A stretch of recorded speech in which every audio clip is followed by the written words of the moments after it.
Good morning. Happy New Year. Welcome into Let's Bet It here, presented by Superbook Sports. I'm Mark Zinno. He's Jared Smith. As we kick off 2023, want to welcome you guys in and hope you had a wonderful New Year's. We'll recap the college football playoff games from yesterday. Of course, we'll look at Week 17 in the NFL, some line moves. We'll get propping with our good buddy, Bobby Stanley, a.k.a. Prop Holliday, as well. We will look at some key games this weekend and get you set with our plays of the day. Make sure you guys subscribe to the Pickswise YouTube channel. Give a thumbs up and a like to the content there as well. Download that Pickswise app, available on the Apple Store and Google Play. Jared, Happy New Year. Welcome in. It was a exciting day yesterday, to say the least, for college football.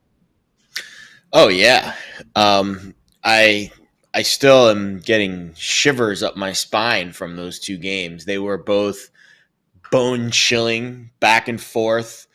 The best – I'll say that was the best day of college football playoff games we've had. I know we've had some maybe better games. We had a crazy comeback a few years ago between Oklahoma and Georgia. That was the largest comeback we've ever seen. But I thought yesterday the entertainment value – was about as good as it gets. I mean, yeah. TCU, little old TCU, 200-1 preseason, now in the national championship game, and in the nightcap, I thought was maybe the best game all year in terms of two just heavyweights going blow for blow, back and forth. Georgia never felt out of it, even though it was a two-score game in the fourth quarter. It always felt like they had a puncher's chance.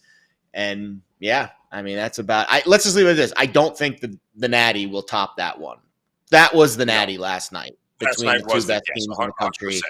Yeah, those are the two best teams in the country last night, and it was it lived up to the billing.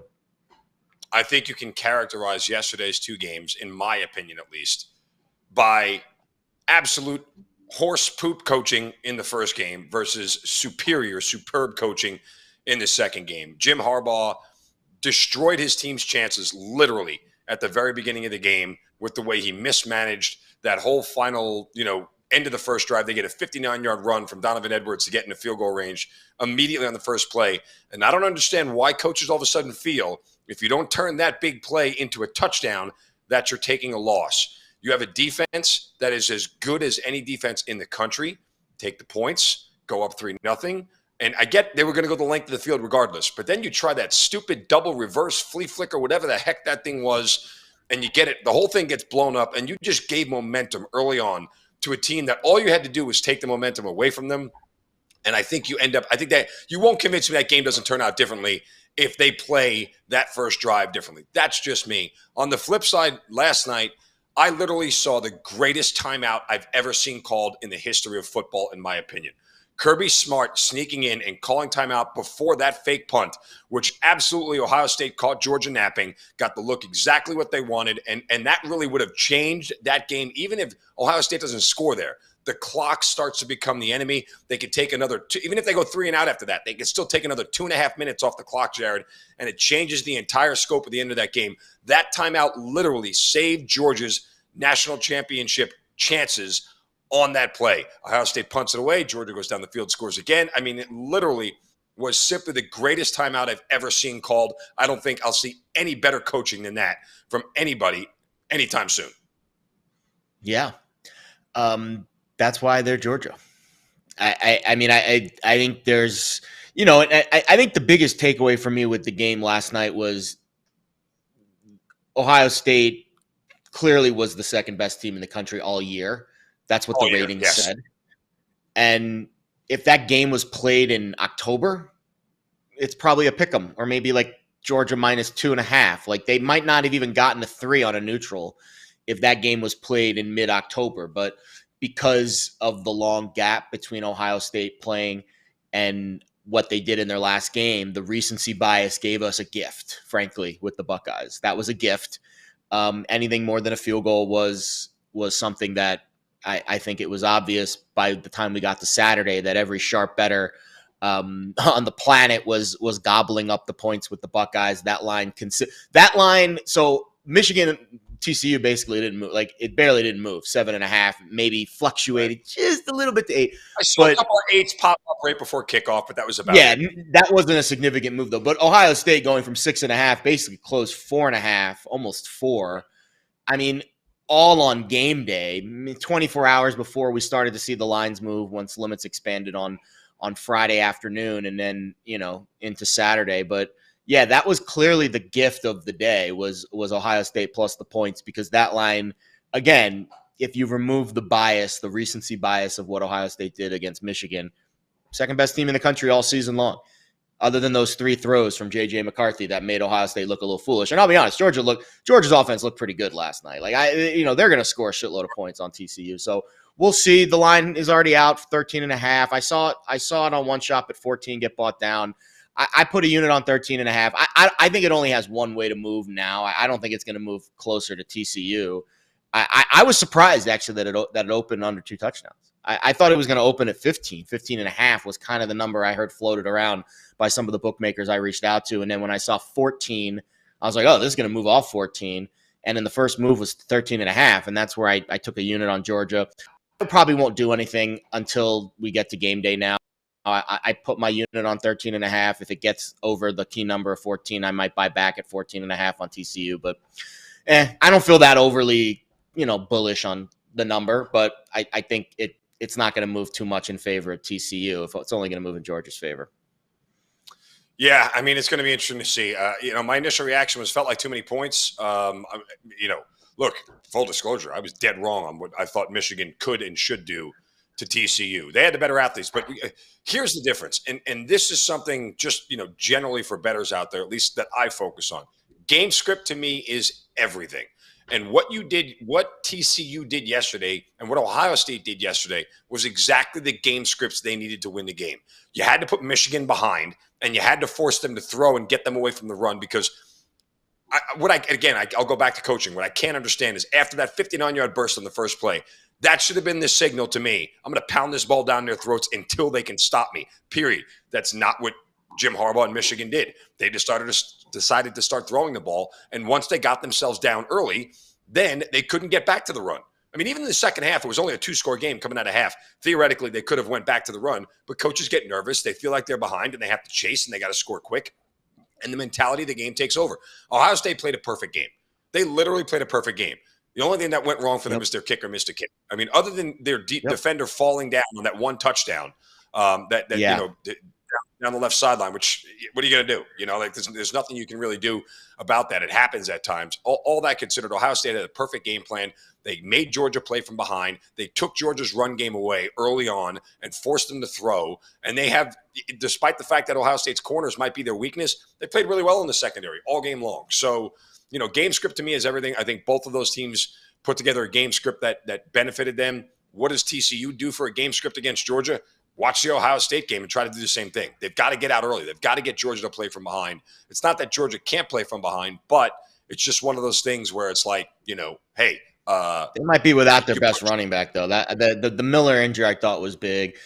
Listen, I think the biggest surprise for me yesterday was Michigan's defense. I know that the coaching and, they had a couple bumbles inside the red zone. I understand that, but they're down 3 with 10 minutes left in the game. They're down, what was it? I think they got it back to a 6-point game. Like, they had multiple opportunities down a score. I think their defense had 2 chances when they had made it a 1-score game to get a stop. And they let TCU, on one occasion, it was the 3rd down and 7 Quentin Johnson long run where they missed a tackle. The corner missed a tackle. And on the first occasion, I think it was like 2 or 3 plays, like chunk plays. One of them was to Quentin Johnson and a couple of other runs. To me, that was the game. Like, I thought Michigan had multiple chances to get the ball back before the last drive. The last drive was, they barely had any time left. They had no timeouts. I think they had 2 chances defensively to get the stop down a score, and they couldn't do it both times. This is the top 5 Michigan defense against TCU. So I understand that the coaching wasn't great, but you got to put a little onus on Michigan's defense. 2 opportunities in the second half, down a score, to get a stop and put your offense back on the field, and they failed both times. Yeah, I think that's kind of where Michigan failed. And I know, again, the coaching, that one play call was not great inside the red zone. They got robbed on the touchdown that was taken off the board. But at the end of the day, that was all in the first half. In the second half, their top 10 defense had 2 chances down a score to get off the field, and they couldn't do it. They didn't deserve to win that game. The better team won that 100%. game last night. It's just derelict coaching when Donovan Edwards inside the 5-yard line doesn't get the ball 3 times. There were 3 chances Michigan was inside the 5-yard line and never gave the ball to the best and most dynamic. An hour, 2 hours later, their defense had 2 chances to get off the field, down a score, and they couldn't do it. It was a myriad of coaching errors by Jim Harbaugh and his entire staff. And to me, that's why they lost. I don't want to take anything away from TCU, but to me, that's why they lost the game. So we'll turn our attention to the national championship. Got to give a lot of credit to TCU. TCU played one of their best games of the year. They really did. Absolutely. All right, let's take a look at some line moves here in the NFL as we have Week 17 upon us here in just a few hours. But Detroit, the Lions, who are at home against the Bears, opened up as a -4.5 point favorite. That line has moved to 6. I tell you, I lean Chicago in this spot. It's interesting that I think all of a sudden Detroit has become like a public team that people are backing for some reason, which I can't really understand. Detroit this year has done a great job covering as a dog. They're not so good at covering as a favorite. So, this feels like a lot of points for the Lions to be laying, especially. Yeah, it's a good point. I'm gonna look right now at the. Let me see what the Lions actually have done this year as an underdog. That actually is so. The Lions are 10-5 against the spread this season. Yes. Let's see. 8-3 as a dog, 2-2 as a favorite. So there's your splits there. And one of those twos, Jared, by the way, was like a field goal game against Minnesota. Remember that. Like, this is a touchdown spread. Neither times that they were a favorite were they laying a touchdown. It's true. They did win that game by 11, though, so they would have covered a 7-point spread.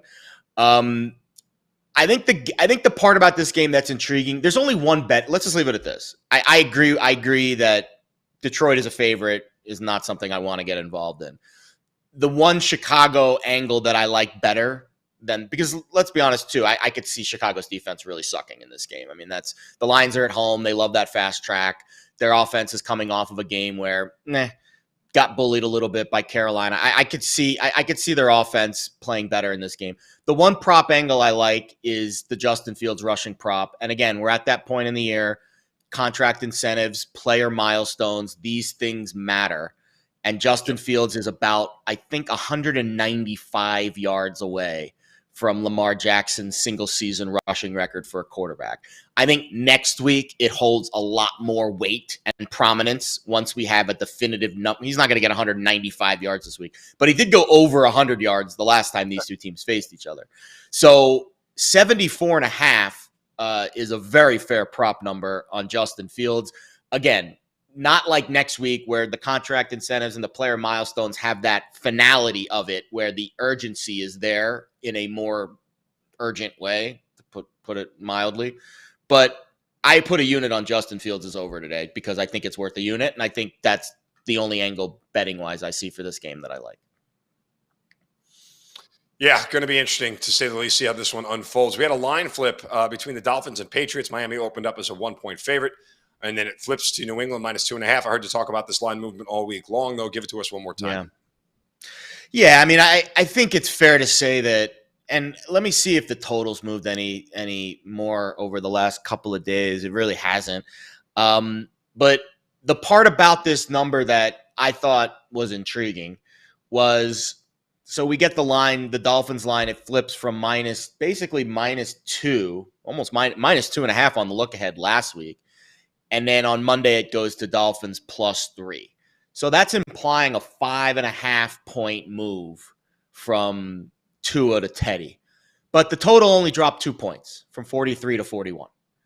So that's telling me that the Dolphins maybe aren't as in bad of a shape with Teddy, because if that quarterback move was that overstated, you would have seen, I think, more than a 2-point move drop in the total. I think you probably would have seen a field goal or more. So I think they're going to be okay with Teddy. I'm not saying they're going to win this game, but I think the value is on the Dolphins at 3. 5.5 points from Tua to Teddy based on how Tua was playing currently, I think is a little bit overstated. What do you think? Yeah, I mean, again, I don't – the problem with laying points in New England, again, is that their offense is inept. Oh, 100%. There's two sides to the handicap. You have to do both sides. Yeah. Patriots side, too, isn't exactly, roses, rainbows and sunshine over here. I mean, we'll get to Panthers and Bucks coming up here, obviously. But, again, it's just, you know, I'm not comfortable laying any points with offenses that can't get past 20. Like it's just, it's a bad Sure. recipe to try to cover a game. And so as much as New England feels like the right side and they're going to go up against, Teddy Bridgewater in this game, it's one of those deals where I don't trust enough of New England offensively. Now, again, this is the kind of game where something defensively that happens flips the entire script of the game, right? A turnover or a pick six or a fumble, red zone turnover, things of that nature that really can change the outcome of the game. I just have no feel for where it's going to happen. I mean, I think either team is capable of it, but like you said, with this staying within that 3 on either side, the line movement doesn't really signify without passing through a key number on either side much as we normally would think it would, right? I think that's fair. Yeah, that's what I said a few days ago. I agree. I think it's more the analysis between the spread and the total that makes me think Miami might be okay with Teddy, because if the line total dropped like 5 points, like the line moved 5 points, then I think you would have seen, and it wouldn't have dropped the full 5. But I think the fact that it only dropped 2 points tells me that the Dolphins are still going to be at least relatively serviceable.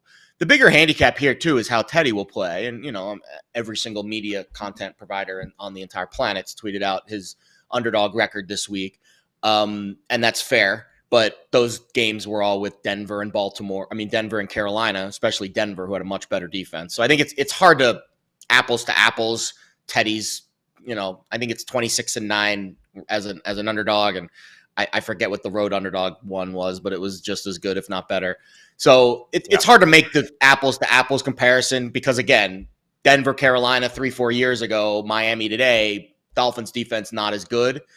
And to cover a number, you got to be good on both sides of the ball. So we'll see what the Dolphins defense does today. I think that's going to be a big factor on how well they cover this number. But in a perfect world, Teddy goes out there, does his thing. A lot of short, quick passes. Not going to be as deep middle, as attacking and aggressive, I think, as Tua would be. But maybe that's what the Dolphins need right now. Maybe they just need a little bit of a steady hand with Mike McDaniel to guide the offense. The good news is this happened so early in the week. Mike McDaniel's had all week to scheme something for Teddy. Whereas in prior games, Tua has been knocked out of the game, and they've had to put Tua in, or Teddy in right away, and there wasn't a package in for him, and they didn't get a chance to practice with it this week. So I think that helps the Dolphins. The only way I played this game was a teaser. I think the Dolphins through both key numbers is the ideal teaser of the week.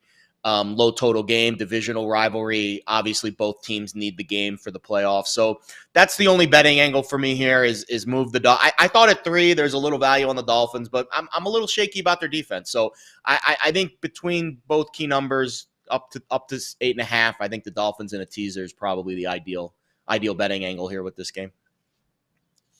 One more here as the Niners open up as 5.5-point favorites in Las Vegas against the Raiders. Now we see the change at quarterback. Jarrett Stidham will start for Vegas here. Now San Francisco moves to 9.5. Look, forget the handicap here. I just want you to answer one question. Forget contract, forget everything else. Where do you want to see Derek Carr play next year? What is the best fit? And put your Jets fandom away for a second. What is the best fit for Derek Carr next year? Yeah, my heart says Jets, obviously. I think the Colts, right? I think the Colts are one quarterback away, but I don't know how good Derek Carr is. I don't. I think, I think he's one of those guys that, like, I'd put him maybe ahead of Garoppolo in terms of his durability for sure, but I don't know if his talent is ahead of Garoppolo's. Let's just leave it at this. I wouldn't want to pay him the kind of money he's getting paid currently with the Raiders to come quarterback my team for a long stretch of time. Like, he's a guy that I would want to give a 1 or 2 year deal to and, let it kind of marinate and not give him a 4 or 5 year extended deal. Like, I think his current deal with the Raiders had this like weird injury, like guarantee in it. Like, it's a weird situation. And then on the other side, you just have to wonder where his head is at, because right now he's probably thinking to himself, I would imagine he's not too happy with how the situation played out. That would be my guess. Well, listen, I think from a fit standpoint, the best spot for him is Washington. Just a Sure. cavalcade of receivers, weapons all over the field between Antonio Gibson and Brian Robinson. I mean, that is an Colts offense have that that too. is. Oh, do they? Pittman, Pierce, Jonathan Taylor. I mean, they've got some guys. I think Washington's a fine fit too. I have no issues there. I mean, it's all about who's going to pay him right now. I think that's the only question. Who's going to be willing to pay him? All right, well, let's get to some props here as we welcome in Bobby Stanley, a.k.a. Prop Holiday, to the show as we get a look at some props for Week 17. Bobby, welcome in. Good morning. Happy New Year to you. Happy New Year, fellas. Caught the end of the Derek Carr discussion. How's everything going? Yeah, what do you think? Where do you think Derek's going to go? I mean, Washington's fine. I think Indy, Washington, the Jets. I think all three of those teams make sense. Washington makes total sense. I do want to see the Jets. I just think he would fit very well in New York. He has accountability. He could sit in front of the press and say, I did this wrong. I did that wrong. That goes over very well in the city of New York. And I do really love the weapons they have. When you have potentially a wide receiver one like Garrett Wilson, who could ascend into a top 10, and you have him on a rookie deal, you have a Breece Hall on a rookie deal. These are really good competitive advantages. You have to take advantage of it. Same with Sauce Gardner, corner number one on a rookie deal. I would love to see him in New York, but I would argue any team in the NFC South could use Derek Carr next year. Any team in the NFC South. I mean, he's better. Let's be honest. He's better than I would say at least maybe 10 or 15 starting quarterbacks in the league currently right now. Like, he's better than what the Jets are going to throw out there today with Mike White. That's for sure. He's better than what the Niners have with Brock Purdy. Like, what are the Niners going to do? Is Trey Lance still the guy? Like, he's better, obviously, than anyone the Colts are throwing out there. Better than anyone in the AFC South besides Trevor Lawrence. Like, I mean, it's pretty obvious that entire division besides Trevor Lawrence could use an upgrade at quarterback. Yeah. I think it was Cowherd. I think Cowherd tweeted out something. He's never had a top 20 defense as an entire career, maybe outside of his rookie year. So let's put him with a top 5 defense in the New York Jets and watch him manage a game. That makes the most sense to me. That'd be nice. Seems like a smart play. All right, manage some props for us here. Give me your first look. Looks like you're going to the Rams here in a game that I like the Rams actually in. Chargers should never be laying a touch on anybody. It's a perfect letdown spot for them, by the way. Brandon Staley, he's didn't coach this week at all. Like, he didn't do anything. They made the playoffs. He's fat and happy. He didn't prepare his team at all. But neither here nor there. I'm fading my guy Cam Akers today. His rushing total is at 69.5. He's only hit this one time all season. It was last week against the Detroit Broncos where Nathaniel Hackett got fired. This Chargers defense over the last 3 weeks has played out of its mind. Top 5 in the league. They're giving up the 6th fewest rushing yards per game in that span. They're giving up the fewest rushing attempts in that span. If I look at the Rams offense under Baker Mayfield, throw Christmas Day out of it. They're averaging 14.5 points per game. Not going to get it done against the Chargers today. So I do think they have to abandon the run at some point. I actually don't like my Rams getting the 6.5. Maybe if you got over 7.5, I'd feel a little more comfortable. Staley knows this offense because he was a defensive coordinator as a Ram. Yes, McVay knows this defense, but he just doesn't have the pieces to compete this year. So I'm fading Cam Akers under 69.5 rushing yards. Yeah, I'm surprised, Mark. You don't want to fade your boy Baker off his best game maybe ever.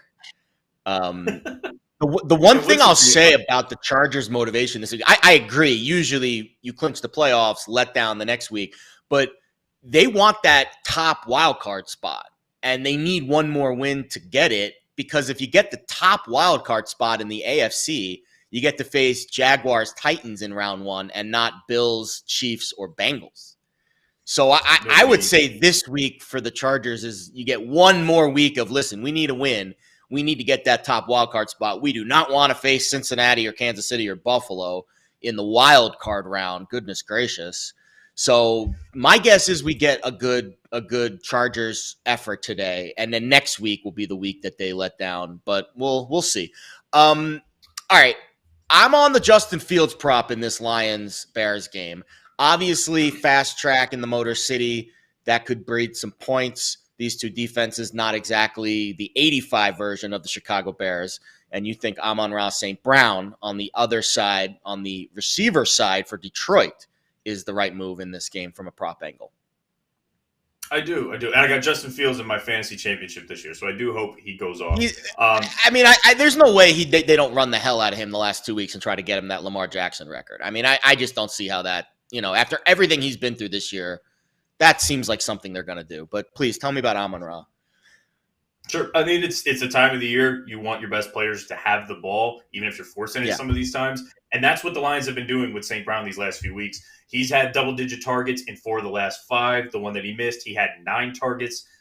He's eclipsed 100 yards 4 times this year, but 2 in the last 5 weeks. He's really starting to pick it up. I think this line at 81.5 is low. It should be in the high 80s to me, but he's coming off a game against Sauce Gardner and J.C. Horn, where he played admirably, put up 76 yards receiving against these guys. Yeah. So I was expecting this around between 86 and 88.5. And then we talked about the Bears. You already talked about the Bears' pass defense. 31st overall in DVOA against wide receiver ones, 29th overall in pass DVOA, I do think, at home on that turf. And then week 9 against the Bears, he had 11 targets, 10 receptions, and 119 yards. So give me him over 81.5 receiving yards. It feels like a good play. Love it. All right, Bobby, you always give us a long shot touchdown score of the day. Lay it on us. I'm going to the third down back over the Jacksonville Jaguars, JaMycal Hasty. He's plus 460. So the Jags have no real reason to play this game. Their playoff game is next week against the Tennessee Titans. That's what wins the division. So I think ETN sees a little bit lighter workload than normal. Hasty being the third down back. When ETN went down in week 12, so fairly recently, Hasty had 12 carries. And I know Royce Freeman is there to kind of be the first and second down back. But this Houston Texans rush defense is dead last in explosive plays. They give up the most 20-plus yard rushes of the season to running backs. This line is plus 320 on some books. I found it at plus 460. So I like Hasty in a game that doesn't mean too much to them. All right, Bobby, I'll give you one last prop angle here before we cut you loose, because I mean, now we're at that time of the year where you got competition in the prop space, but I'm doing my due diligence on all these player milestones and contract incentives. This one actually is neither of those. This is, I think, the best revenge angle of the entire season in terms of an individual prop, and it's Mike Evans against the Panthers. If you recall, the last time Mike Evans faced the Panthers, I think it was the first play of the game or the first drive of the game. Long pass, wide open down the middle. Like Mike, all he has to do is literally catch it, and he could roll into the end zone. And it was, I would say, the worst drop of his career, probably. If you asked him that, he probably would admit that. And the Panthers then won the game. Tampa Bay didn't score a touchdown in that game. I'm betting all the Mike Evans props today. I bet over 58.5 receiving yards. I bet a touchdown prop. I bet a first touchdown prop to, a little sprinkle to have some fun. And then I even did a little sprinkle on the 2 touchdown prop, because I think this is the game that Mike Evans says, screw you, Carolina. No J.C. Horn. They're a little banged up defensively. What do you think about Mike Evans this week? Am I kind of grasping for straws here with this guy? I know the Bucs offense hasn't exactly been revolutionary this year.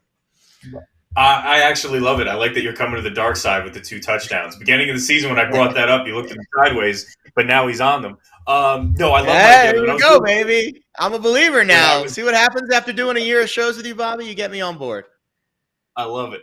I love Mike Evans today, obviously for all the reasons you just said. I was looking at him when I was doing my touchdown article. So him to score a touchdown, I think, is like plus 160. Yeah, I got on that one too.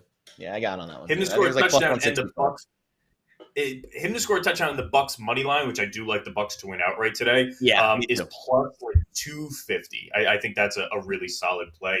Evans has been quiet over the last few weeks, which you don't really hear a lot about Mike Evans. And then the J.C. Horn piece is really big. I do think he scores. They need to get that offense. They have 2 weeks to get something rolling that they can bring into the playoffs and build on. And Ryan Jensen, the center for the Tampa Bay Bucs, who's been out all season, he was activated this week to practice. Yep. If they can get him a little bit of time next week, that would do wonders for their offensive line heading into the playoffs. So he's not going to play this week, but it's something for them to build on. And I do like Mike Evans. So you got my vote, man. Let's go. Mike Evans, baby. We're on the train today. All right, Bobby Stanley, a.k.a. Prop Holiday. Follow him on Twitter at Prop Holiday. Happy New Year to you, brother. Best of luck with all your bets today. We appreciate the time as always. Happy New Year's, folks. Thank you. Great job, pal. All right, let's take a look at some key games from Week 17 as we move on here. Obviously, one of the biggest games on the schedule that likely will decide the NFC South. Panthers at Buccaneers. This line locked in at 3.5 across the board right now. Threes are all gone. They're out there for a better part of the week right now. Panthers 1-4 against the number in their last 5 meetings between the two teams. Of course, that one came in their outright win earlier this year. And the favorite is 5-1 against the spread in their last 6 meetings, which, again, the one was the the Panthers outright win earlier this year. So revenge on the minds of the Buccaneers here. You'll never get me to lay 3.5 with Tampa. Just not doing it. Can't co-sign on it. Not doing it. Can't trust this offense. This game ends in a field goal. If you were lucky enough to get a 2.5 when it first popped out, good for you. And you bet Tampa. I wouldn't bet Carolina at plus 2.5. Don't even feel like touching the game at 3, to be honest with you. But to me, this is all about the key number. I think this is the best bet of the week, Mark. Come on, bud. This line went from 6.5 to 3 overnight on Monday. And my first thought was Tom's hurt. Like he got hurt. He got a, elbow injury, something. I don't know. I had no idea a line could move that many points this late in the season just based off of conjecture, like off of ratings adjustments. But that's what, after I did some due diligence around, some of our pals that do this for a living, not me. I don't make numbers for a living. I eat them. Once I saw that this was just a straight ratings adjustment on Tampa Bay, I was like, a little late to be moving your ratings 3 points on a Bucs team. So now, to be fair, they were probably overvalued all season. They were the worst team against the spread all year. But when you make that kind of adjustment this late in the season, there is only one way you can bet it, and that is on the Tampa side.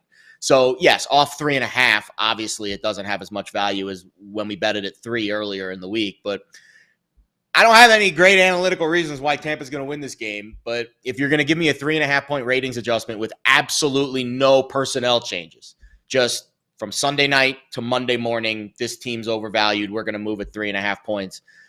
You're basically forcing my hand with making a bet. There's no other bet to make in this game other than the Bucs. Good. I wouldn't bet this game with your money. I will not lay more than a field goal with Tampa Bay. I've watched them enough this year.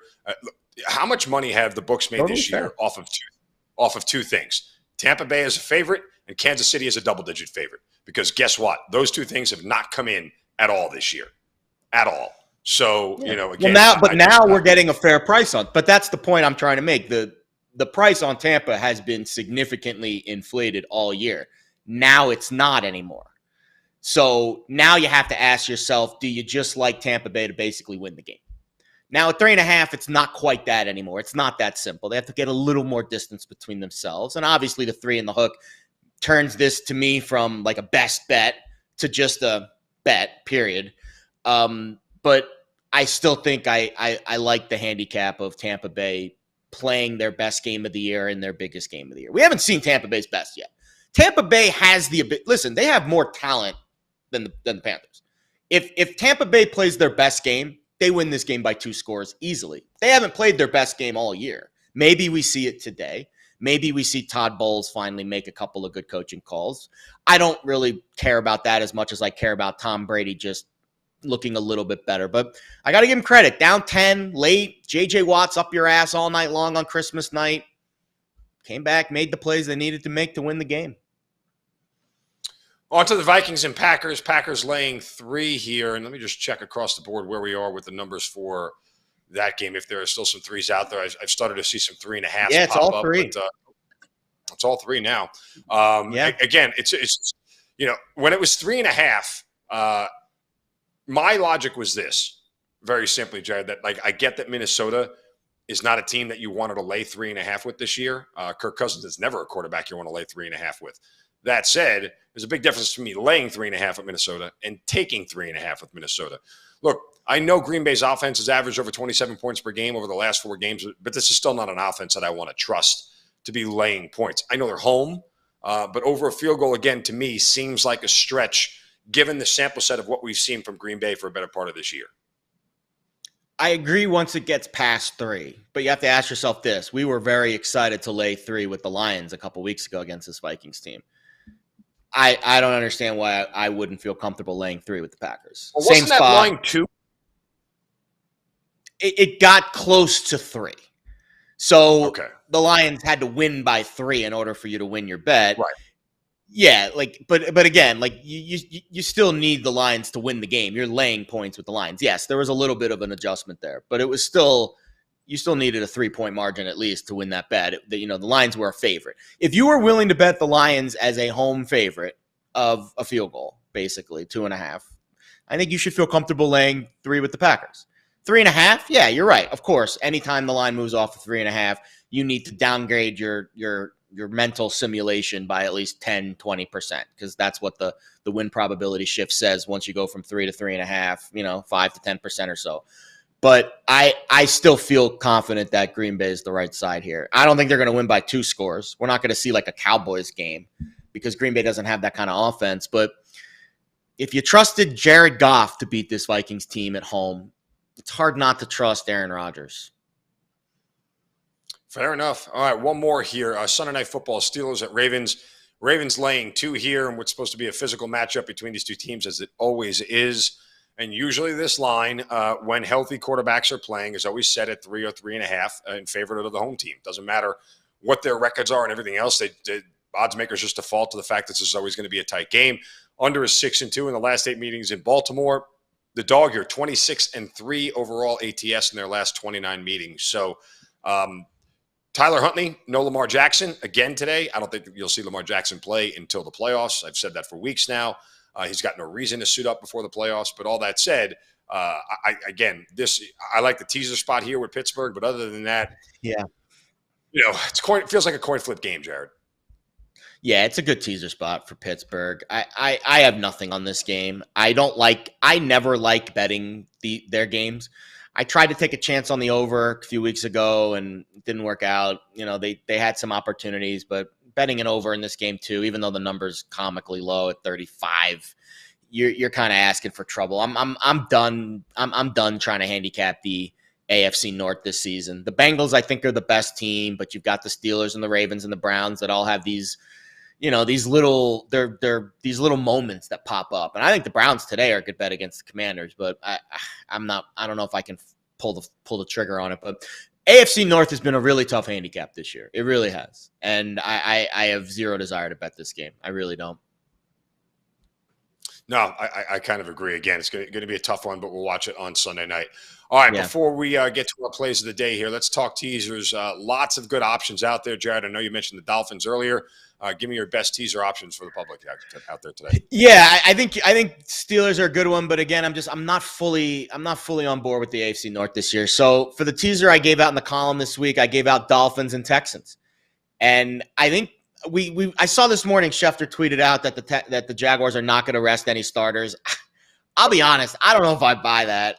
After what the Titans did on Thursday, they basically said we want nothing to do with this week. We're punting, and they get extra rest heading into that game next week. So I know they might not sit starters, but if Trevor Lawrence and the Jaguars are up a touchdown or 10 points at half, I kind of think Doug's got to, kind of call off the dogs here and focus on next week. So I thought the Texans, who are playing good football right now, listen, the Texans are playing good ball. They beat the Titans last week. They covered against the Chiefs, covered against the Cowboys. I thought they were going to be out of gas last week. They weren't. Clearly, they've got a little bit of late season mojo. Lovie Smith is kind of, pushing some of the right buttons right now. You're giving me 10 points at home with a Texans team that's playing pretty well against a Jaguars team with literally nothing to play for.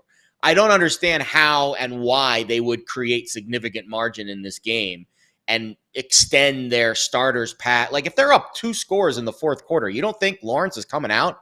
He is absolutely coming out of this game. If they got hurt in the second half of a game that they had 2 scores in that meant nothing, that would be Doug Peterson's job. Like, I would fire Doug if they're up 2 scores in the second half and Trevor's still chucking it all over the yard. Makes no sense to me. So I thought the Texans at 10. I know it's not the traditional teaser number that we like, but I thought getting 10 points with Houston was a decent second teaser leg. So that's my teaser of the week. Dolphins plus 8.5, and then I got the Texans at 10. All right. Well, lots of teaser options out there. We're going to get to our plays of the day for the first time in 2023. First reminder that Let's Bet It is brought to you by Superbook Sports. Go to superbook.com or download the app today. This season, we're all rooting for safeties. That's because Superbook can give you a $50 bonus on each safety scored this season. Just place a $100 pregame bet on any spread or total. And if there's a safety scored in any game on Sunday, you get a $50 bonus. Visit superbook.com for terms and conditions. All right, Jared. Well, I ended 2022 on a down note. backing Michigan yesterday, laying the 7.5. So I will redeem myself to start 2023. But I will tee it up to you first, sir, to get us started. Yeah, it's just one bet. We'll get it back, right? We'll get just one bet. Theoretically. We'll get it back. Listen, I'm probably gonna hate myself in like 6 hours, but I bet numbers, not teams. That's always been my MO in the NFL. And when this thing moved to 3, I had to jump all over the Bucs. Obviously at 3.5, it's not as play of the day-ish as it was earlier in the week. But at 3, it was a 3-unit bet for me and my 3-star play of the week. At 3.5, let's call it a 1.5-unit 2-star bet. And I think that's where I feel about this Bucs team. Again, I don't have any analytical reasons to tell you why Tampa Bay is a good football team. I can't give you anything positive numbers-wise against the spread, Tom Brady's EPA, nerd number this, nerd number that. The Bucs are a very average team.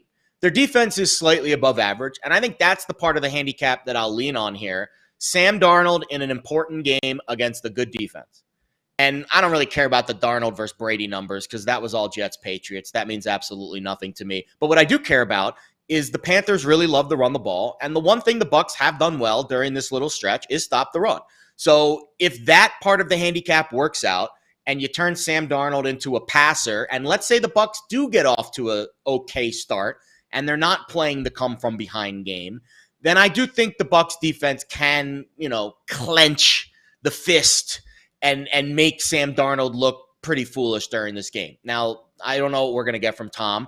The Bucs offense has been very one-dimensional this season. They can't run the ball. When they do throw it, they seem to be more of a dink and dunk kind of offense. But I really like the Mike Evans revenge angle in this game. So if you want to pair this, or if you want to have some fun with it, Mike Evans touchdown, Mike Evans receiving yards prop parlayed with Bucs money line, you get some plus money there. You might have, a little bit more fun with it. But I just don't see how the Bucs lose this game based off of everything that's happened this year and where Carolina is overall as a team. So while I don't love the 3.5, and while I understand everyone's concerns watching Tampa this year, the number tells me this is the week to finally buy on the Bucs because the Brady tax has been eliminated.